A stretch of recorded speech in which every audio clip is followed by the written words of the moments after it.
अभी crab God gene universe को observe कर ही रहा होता है, तभी पीछे से मास्टर हमारे जीन यूनिवर्स में क्या हो रहा है। क्रेब गॉड के एक सबॉर्डिनेट्स जिसका नाम क्यूस गॉड था, वो अपनी जगह से खड़ा होकर क्रेब गॉड से पूछता है। क्यूस गॉड की बात सुनकर क्रेब गॉड ऐसे खड़ा था जैसे उसने कुछ सुना ही ना हो।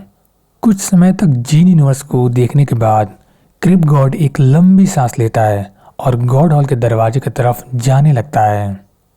दरवाजे के पास पहुंचने के बाद क्रेब गॉड एक बार पीछे घूमता है और अपने सभी सबॉर्डिनेट से कहता है, चाहे कुछ भी हो जाए लेकिन कोई भी गॉड हॉल छोड़कर बाहर मत निकलना, वरना तुम मारे जाओगे। क्रेब गॉड अपने सारे सबॉर्डिनेट्स को देखते हुए कहता है और दरवाजे की तरफ मुड़कर कहीं गायब हो जाता है। इससे पहले कोई उनसे कुछ पूछ पाता, क्रेब गॉड वहां से जा चुके थे। एक मिनट रुक जाओ, मास्टर का कहने का मतलब क्या था? मतलब हम सभी तो गॉड है ना, हम लोगों को कौन मार सकता है? क्रेब गॉड की वहां से जाने के कुछ समय बाद क्यूस गॉड सभी से कहता है, क्यूस गॉड तुम शायद भूल रहे हो, अभी हम कुछ समय पहले हम सभी इलेक्थोर के हाथों से मरने वाले थे और मास्टर ने हमें यहाँ रहने की बात बेवजह नहीं कही होगी। क्यूस गॉड की बात सुनकर लाइट गॉडेस क्यूस गॉड से कहती है, ठीक है, वैसे मोमेंट गॉड कहाँ है? तुम दोनों तो साथ में ही रहते हो ना, दिखाई नहीं दे रही। क्यूस गॉड अपनी आंखों को रोल करते हुए लाइट गॉडेस से कहता है, एक्चुअली वो कुछ दिनों के लिए बाहर गई थी और मास्टर ने हमें क्या ऑर्डर दिया है उसे मालूम भी नहीं है, तो मैं उसे कांटेक्ट करके बता दूंगी, टेंशन मत लो। इतना कहकर लाइट गॉडेस वहां से चली जाती है और क्यूस गॉड भी अपने दूसरे कामों में लग जा। दूसरी तरफ पृथ्वी ग्रह पर वीर चिकू, रूहानी और बारबी के साथ अपने कमरे में सोया हुआ था और रूही वहीं बगल में बिना किसी शोर शराबे के रूम की सफाई कर रही थी। कुछ देर के बाद जब रूही अपनी रूम की सफाई करके निकल रही होती है तो रूही को डोरबेल बजने की आवाज आती है। रूही डोरबेल की आवाज सुनकर काफी हैरान थी, इस समय कौन हो सकता है? अभी तो रात के 2 बज रहे हैं, रूही मन ही मन सोचती है। रूही इतनी छोटी काम के लिए वीर को नहीं जगाना चाहती थी, इसीलिए वो सबसे पहले सीसीटीवी रूम में जाती है। सीसीटीवी रूम में जाने के बाद रूही दरवाजे के कैमरे को चेक करने लगती है, लेकिन सरप्राइजली बात यह थी कि दरवाजे के आसपास जितने भी कैमरे लगे थे सभी में नो सिग्नल आ रहे थे। अरे यार, इन सारे कैमरों को अभी बंद होना था, रूही अपने मन ही मन सोचती है। फिर रूही थोड़ी देर रुककर एक गहरी सांस लेती है और फिर रूही दरवाजे के आसपास लगे सीक्रेट कैमरे को चेक करने लगती है और लकीली वह कैमरे चल रहे थे। फिर रूही कैमरे में देखती है कि दरवाजे के उस तरफ 2 आदमी खड़े हैं, लेकिन रूही उन दोनों का चेहरा नहीं देख पा रही थी क्योंकि वो सिगरेट कैमरा ठीक उनके पीछे लगा हुआ था। फिर रूही आसपास के सिगरेट कैमरे को चेक करने लगती है, लेकिन रूही को उन दोनों का चेहरा दिख नहीं रहा था। इवेंचुअली थोड़ी देर के बाद रूही को दौड़ के लेफ्ट साइड में एक सिगरेट कैमरा मिलता है जिसमें उन दोनों के चेहरे साफ साफ दिखाई दे रहे थे। ये कौन आदमी है? मैंने इन दोनों को तो नहीं जानती और ना ही कभी वीर के साथ देखा है, तो ये कौन हो सकते हैं? रूही मन ही मन सोचती है। फिर रूही थोड़ी देर उन दोनों को देखने के बाद, हेलो गार्ड्स, कोई सुन रहा है या नहीं? रूही सारे गार्ड्स को कांटेक्ट करने की कोशिश करती है, लेकिन कोई भी गार्ड्स रूही की बातों का जवाब नहीं दे रहा था।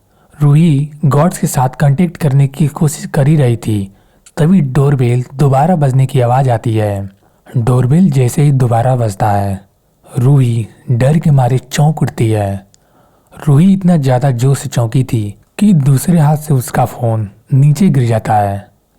फिर रूही अपने आप को होश में लाती है और फिर कैमरे को चेक करने लगती है, लेकिन तभी कैमरे में जो नजर आता है उसे देखकर रूही शॉक्ड हो जाती है, क्योंकि वो दोनों आदमी जो गेट के उस तरफ खड़े थे वो अब उसी कैमरे की तरफ देख रहे थे जिस कैमरे से रूही उन दोनों पर नजर रखी हुई थी।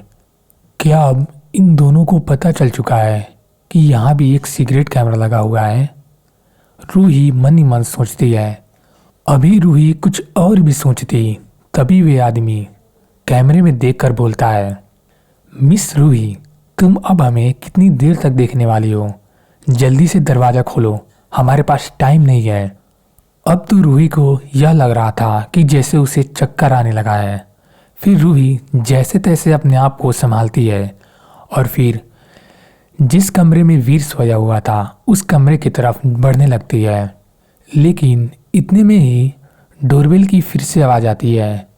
डोरबेल की आवाज़ सुनते ही रूही डर के मारे पसीने में लथपथ हो जाती है। फिर जैसे तैसे रूही वीर के कमरे में पहुंचती है और वीर को उठाने की कोशिश करने लगती है। वीर वीर उठो वीर, अभी जल्दी उठो।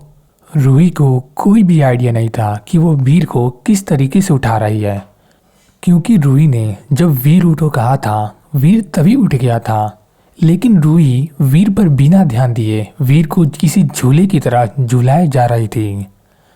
वीर जल्दी से ऑब्जर्व करता है कि रूही कुछ ज़्यादा ही डरी हुई है। इसीलिए वीर रूही को पकड़कर जल्दी से होश में लाता है और फिर रूही रूही तुम्हें क्या हुआ है? तुम इतनी ज़्यादा हैरान और डरी क्यों हो? वीर रूही को होश में लाते हुए कहता है। फिर रूही जब होश में आती है, वो बाहर कोई आया है। इसके बाद जो रूही के साथ सारी घटनाएं घटी थी वो वीर को बता देती है और फिर वीर दरवाजे के पास जल्दी से जाता है और अपने प्रोफेसर मंत्रा को एक्टिवेट कर देता है। प्रोफेसर मंत्रा को एक्टिवेट करने के बाद कि डोर के उस तरफ ऐरा गैरा बीइंग नहीं खड़ा था, एक डिफायर्ड। वीर उसकी पावर स्कैन करने के बाद मन ही मन सोचता है, क्योंकि सामने कोई ऐरा वैरा बीइंग नहीं बल्कि एक डिफाइड बीइंग थे, इसीलिए वीर का प्रोफेसर मंत्रा ठीक तरीके से स्कैन नहीं कर पा रहा था। इसीलिए वीर ये नहीं बता सकता था कि वीर उन दोनों को पहचानता है या नहीं। फिर एक गहरी सांस लेने के बाद वीर अपने सामने जाके दरवाजे को खोलता है और दरवाजे को खोलते ही वीर की आंखें शॉक्ड और हैरानी से खुली की खुली रह जाती है। कैसे हो वीर? बहुत दिनों बाद मिले हो। वो आदमी वीर से कहता है, गॉड के प्रतिशोध तुम? वीर अपने सामने उस आदमी को देखते हुए कहता है। प्यारे दोस्तों, पॉकेट एफएम वाले सुरवीर का नेक्स्ट सीजन अपलोड नहीं कर रहे हैं और मैं ये ऑडियो काफ़ी मेहनत से बना रहा हूँ। अगर आपको मेरी ऑडियो अच्छा लगे तो मेरे चैनल को सब्सक्राइब, लाइक और बेल आइकन घंटी दबाना ना भूलें।